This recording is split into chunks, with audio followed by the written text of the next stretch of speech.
Hello বন্ধুরা, আজকে আপনাদেরকে আমার এক আংটির গৃহপালিত হাঁস দেখাবো।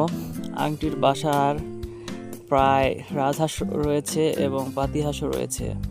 নদীর পানি বাড়ছে আর বাড়ার সাথে সাথে হাঁসগুলো নদীর পাড়ে পাড়ি জমাচ্ছে।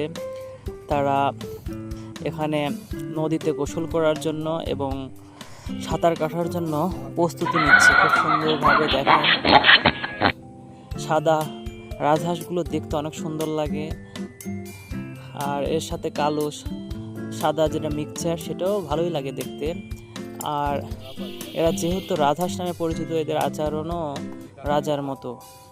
আর এদের থেকে কিছু দূরে রয়েছে পাতি হাঁস। পাতি হাঁসগুলো খুব সুন্দরভাবে প্রস্তুতি নিচ্ছে, আর হাঁসগুলোর মনে খুব আনন্দ। নদীতে এত সুন্দর পানি এসেছে, আর তারা পানি খুব বেশি পছন্দ করে, পানিতে সময় কাটাতে। এবং পানিতে বিভিন্ন রকমের কচুরিপানা আসে, সেগুলো তারা খায়।